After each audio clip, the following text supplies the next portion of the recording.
Tita Jade, are you okay? You know what? You look really bothered. Is there something you want to tell us? Yung nangyari kanina, ano yun?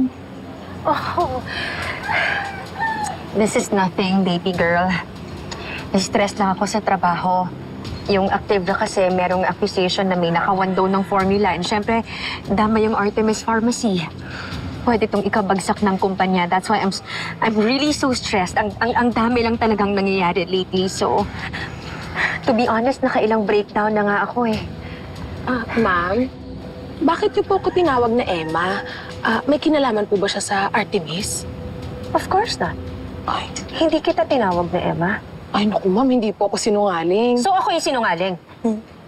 Don't you dare accuse me of something I did not do.